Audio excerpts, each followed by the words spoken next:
গুপ্তধন সম্পর্কে জানি। গুপ্তধন তো একটা গ্রামে একজন কৃষক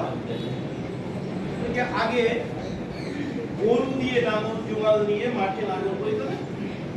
তো একজন কৃষক মাঠে লাঙল বইতে গেছে।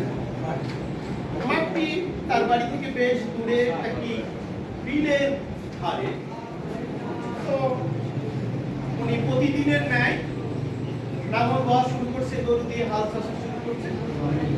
তেমন সময় লাঙল বইতে বইতে হঠাৎ করে তার লাঙলের তলায় দেখা কি গোল একটি জিনিস পাথর ভেসে উঠছে। তো কৃষক মানুষ, তো উনি জানতেন, শুনছেন যে এই মানুষ আগে কোন পাত্রে কিছু সোনা দানা টাকা পয়সা গুপ্তধন রেখে দিতেন মাটির নিচে। উনি মনে মনে ভাবছেন সম্ভবত এটার মধ্যে এরকম কিছু হবে। এবার উনি লাঙল দাঁড়া করছে, গরু দাঁড়ায় করে পাত্রটা তুলে দিয়েছে। তো এখন যেহেতু ওটা মাটির নিচে ছিল, ওর সাথে পাত্রের গায়ে মাটি চুপি লেগে আছে। উনি ভাবলো যে আসলে এটা পরিষ্কার করে যদি নেই, তারপরে আমি এটা ঢাকনা খুলে দেখবো যে এতে কি আছে। তো পাশে যেহেতু বিলের ধারে উনি কি করতে গেছে, ওইটা ধুইতে নিয়ে গেছে। তো উনি ধুচ্ছে, কিছু দূর পানিতে নেমে ওইটা ধুচ্ছে। এমন অবস্থায় একটি বাতাস প্রবাহিত হয়ে তার হাত থেকে ওইটা নিয়ে গেছে।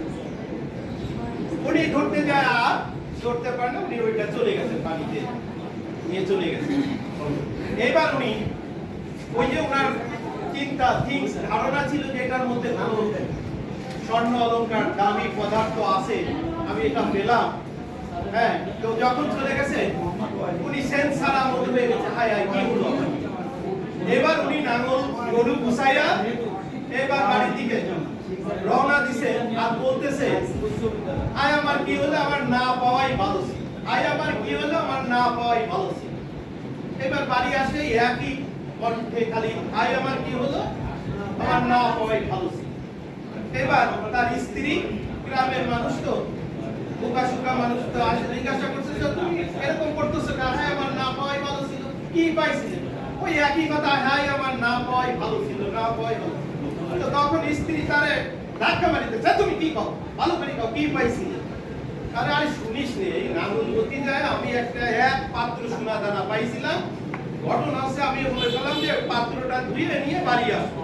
তো যে বিলির পানিতে যে ধুতে গেছি, অমনি এক ঝোড়ো বাতাস আসে আমার হাত থেকে ওইটা নিয়ে চলে গেছে। এখন স্ত্রী দেখছে যে আরে করছে কি, তো সারা জীবন বসে খাতাম, এতগুলো সোনা দানা পায়া দোয়া লাগবে কি কারণে, কেন ধুতে গেলে, না ধুতে গেলে তুমি বাড়ি নিয়ে আসতে পারতাম। কারণ উনি তো ধরছে যে আমার না শোনাই ভালো ছিল, না শোনাই ভালো ছিল। এইবার দুইজন নৌকায় না পাওয়াই ভালো ছিল, স্ত্রী কয় না শোনাই ভালো ছিল, এরপরে না দোয়াই ভালো ছিল। দেখেন যে বাপ মা দুইজন এই অবস্থা, একজন করছে না পাওয়াই ভালো ছিল, আর মা করছে না শোনাই ভালো ছিল। তো ছেলে মেয়ে পরিবারের সবাই কয় তোমার কি আছে, কোনো কথা নাই। বাপ কয় না পাওয়াই ভালো ছিল, মা কয় না শোনাই ভালো ছিল। কয় না জানি এর কোনো মনে হয় ওই ভূত বা জানবে মনে আসর করছে। বাড়ির আশেপাশে কবিরাজ তাকে নিয়ে আসে। তার কবিরাজ যাও কবিরাজে, কিন্তু আসলে কি হয়, যার ভূতের কাম বাঁধেছে নাকি। পরে মনের মধ্যে যে আর কি হলো, হ্যাঁ, তো ওরা একই কথা। কৃষক বলতেছে আমার না পাওয়াই ভালো ছিল, কৃষকের স্ত্রী বলে না শোনাই ভালো ছিল। পরে এখন কবিরাজরা কয়, ভাই আমরা স্যালেন্ডার, তোমার মা বাবা ভালো ডাক্তারের কাছে, ডাক্তার ডাকি নিয়ে আসো শহরের থেকে।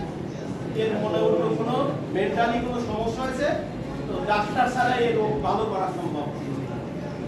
এইবার ছেলেরা মেয়েরা গেছে শহরে, ডাক্তার নিয়ে আসে, ডাক্তার ডাকি নিয়ে আসে বাড়ি ঘর।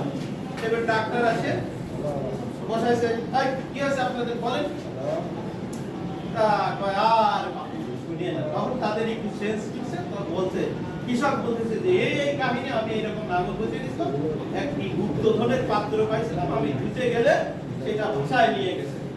আর কৃষকের স্ত্রী বলতেছে যে এই আমি তার কাছ থেকে এটা শোনার পর আমি তো সেন্স হারিয়ে গেছি, যে আর এত সম্পদ পেলাম সেটা হারাই গেল। এই জন্য আমি বলতেছিলাম যে আমার না শোনাই ভালো ছিল।